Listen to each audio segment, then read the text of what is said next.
Hey guys, வணக்கம். Video click பண்ணதுக்கு நன்றி. இந்த வீடியோல ஒரு ஸ்டார்டர் ரெசிபி டிராகன் சிக்கன் தான் எப்படி செய்யறதுன்னு பார்க்க போறோம். ஆக்சுவலாக வீட்டுக்கு கெஸ்ட் வரும்போதோ அப்படி இல்லைனா ஸ்பெஷல் அக்கேஷனில் கொஞ்சம் டிஃப்ரெண்ட்டாக ஏதாவது ட்ரை பண்ணலாம்னு நினைக்கும் போது நீங்கள் இந்த டிஷ்ஷை கண்டிப்பாக செஞ்சு பாருங்கள். உண்மையாலுமே ரொம்ப நல்லாயிருக்கும். ஸோ இந்த வீடியோ உங்களுக்கு கண்டிப்பாக ஹெல்ப்ஃபுல்லாக இருக்கும் நான் நம்புகிறேன். எந்த டிலேவுமே இல்லாமல் டைரெக்டாக வீடியோக்குள்ளே போயிடலாம்.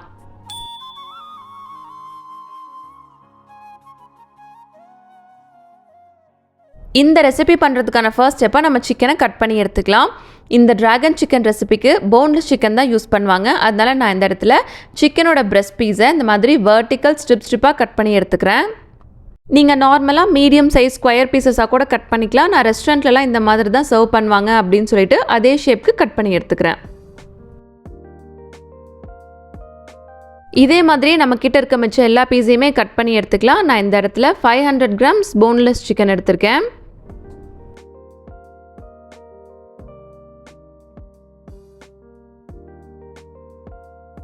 இப்போ நம்ம இந்த சிக்கனை மேரினேட் பண்ணி எடுத்துக்கலாம். அதுக்கு ஒரு பவுலில் நம்ம கட் பண்ணி வச்சுருக்க சிக்கனை சேர்த்துட்டு இதிலேயே 1/2 டேபிள்ஸ்பூன் உப்பு, 1/4 டேபிள்ஸ்பூன் மிளகுத்தூள், 1 டேபிள்ஸ்பூன் சோயா சாஸ்,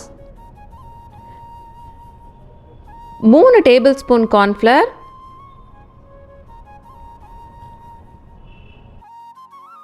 2 டேபிள்ஸ்பூன் மைதா மாவு,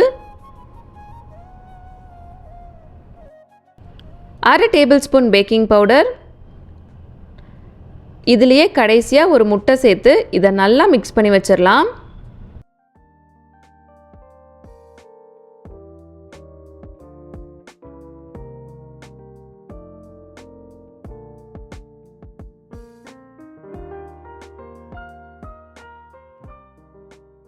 இப்போ நம்ம மிக்ஸ் பண்ணி வச்சுருக்க அந்த சிக்கனை மினிமம் 15 நிமிஷத்துலேருந்து 30 நிமிஷம் வரைக்கும் ஊற வச்சிடலாம். நான் இந்த இடத்துல 1/2 an hour சிக்கனை மேரினேஷனுக்கு வச்சுருந்தேன். இப்போ இந்த சிக்கனை நல்லா டீப் ஃப்ரை பண்ணி எடுத்துக்கலாம்.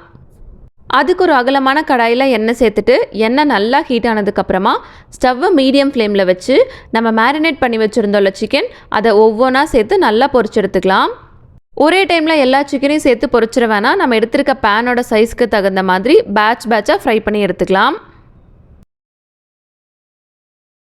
இந்த இடத்துல ஸ்டவ்வை ரொம்ப ஹை ஃப்ளேம்லேயே வைக்க வேணாம், அதே மாதிரி சிம்மில் வச்சு ஃப்ரை பண்ண வேணாம், மீடியம் ஃப்ளேமில் வச்சுக்கோங்க. ஏன்னா ஹை ஃப்ளேமில் வச்சு ஃப்ரை பண்ணிட்டீங்க அப்படின்னா அவுட்டர் சைடெல்லாம் சீக்கிரமாக கிறிஸ்ப் அண்ட் ப்ரௌன் ஆகிடும், ஆனால் உள்ளே வேகாமல் இருக்கும். அதுவே லோ ஃப்ளேமில் வச்சு ஃப்ரை பண்ணும்போது சிக்கன் வந்துட்டு எண்ணெய் குடித்த மாதிரி சவுக்குன்னு ஆகிடும். அதனால ஆயில் நல்லா ஹீட் ஆனதுக்கப்புறமா ஸ்டவ்வை மீடியம் ஃப்ளேமில் வச்சுட்டு அதுக்கப்புறமா நம்ம ஃப்ரை பண்ணி எடுத்தோம்னா கரெக்டாக குக் ஆகி வந்துடும்.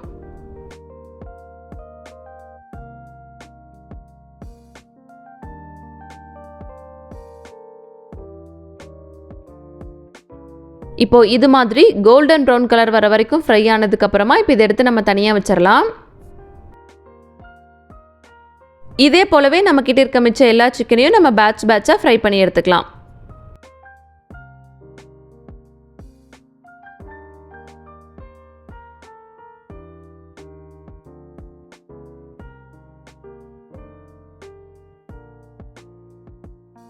இப்போ நம்மளோட சிக்கன் ரெடி ஆயிடுச்சு.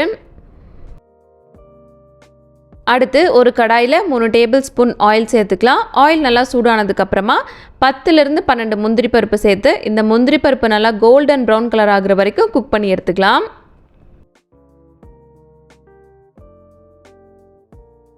இப்போ இதிலேயே 10 பல் பூண்டை சின்னதாக கட் பண்ணி வச்சுருக்கேன், அதையும் உள்ளே சேர்த்து நல்லா வணக்கி விட்டுறலாம். நிறைய பூண்டு சேர்த்துக்கும் போது நல்லா ஃப்ளேவர்ஃபுல்லாக இருக்கும்.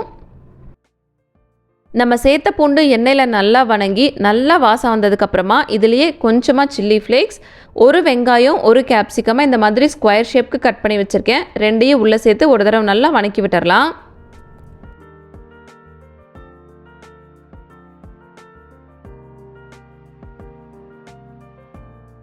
ஒரு 2-3 நிமிஷம் நம்ம சேர்த்த வெங்காயமும் கேப்சிகமும் எண்ணெயில் நல்லா வணங்கினதுக்கப்புறமா இதுலேயே 1 tablespoon soya sauce, 4 tablespoon red chilli sauce,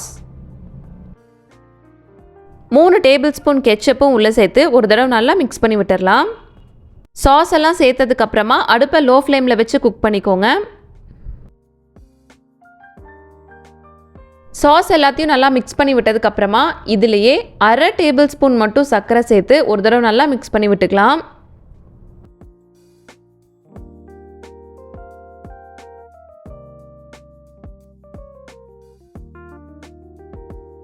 இப்போ இந்த ஸ்டேஜில் இதுலேயே ஒரு 1/2 டம்ளர் தண்ணி சேர்த்து இது ஒரு 2-3 நிமிஷம் நல்லா குக் பண்ணி எடுத்துக்கலாம். தண்ணி அதிகமாக சேர்த்துக்க வேணாம், 1/2 டம்ளரே அளவு கரெக்டாக இருக்கும். இப்போ இது குக் ஆகிட்டுருக்கு. இந்த டைமில் இதுக்குள்ளே சேர்த்துக்கிறதுக்கு ஒரு கார்ன்ஃப்ளவர் தண்ணி ஒன்று ரெடி பண்ணிக்கலாம். அதுக்கு ஒரு பவுலில் 2 டேபிள் ஸ்பூன் கார்ன்ஃப்ளவர் சேர்த்து கொஞ்சமாக தண்ணி சேர்த்து நல்லா மிக்ஸ் பண்ணி எடுத்துக்கலாம். ரொம்ப திக் பேஸ்ட் மாதிரி ரெடி பண்ணிட வேணாம், இந்த மாதிரி தண்ணியாக இருக்க மாதிரி ரெடி பண்ணி எடுத்துக்கோங்க. இப்போ கிட்டத்தட்ட ஒரு 4 to 5 மினிட்ஸ்லேயே இந்த சாஸ் லைட்டாக திக்காக ஆரம்பிக்கும். இந்த ஸ்டேஜில் நம்ம ரெடி பண்ணி வச்சுருக்க அந்த கார்ன்ஃப்ளவர் வாட்டரையும் உள்ளே சேர்த்து ஒரு தடவை நல்லா மிக்ஸ் பண்ணி விட்டுக்கலாம். நல்லா மிக்ஸ் பண்ணி விட்டதுக்கப்புறமா இந்த ஸ்டேஜில் உப்பு சரியாக இருக்கான்னு பார்த்துட்டு தேவைப்பட்டால் கொஞ்சமாக பொடி உப்பு சேர்த்து மிக்ஸ் பண்ணிக்கோங்க. ஃபைனலாக நம்ம ரெடி பண்ணி வச்சுருக்க சிக்கனையும் உள்ளே சேர்த்துட்டு அந்த சாஸ் எல்லாம் சிக்கனோட நல்லா கோட் ஆகிற அளவுக்கு நம்ம மிக்ஸ் பண்ணி விடணும்.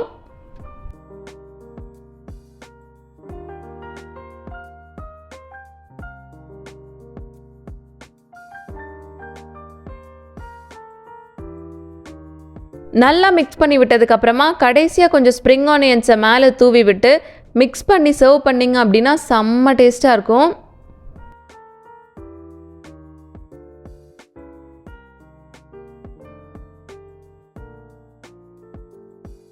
ஸோ இந்த வீடியோ உங்களுக்கு கண்டிப்பாக யூஸ்ஃபுல்லாக இருக்கும்னு நான் நம்புகிறேன். நீங்களும் இந்த ரெசிபியை இதே மாதிரியே வீட்டில் ட்ரை பண்ணி பார்த்துட்டு எப்படி இருந்துச்சுன்னு கமெண்ட்டில் சொல்லுங்கள், நானும் தெரிஞ்சுக்கிறேன். இவ்வளோ நேரம் என் வீடியோ பொறுமையாக பார்த்த எல்லாத்துக்கும் ரொம்ப நன்றி.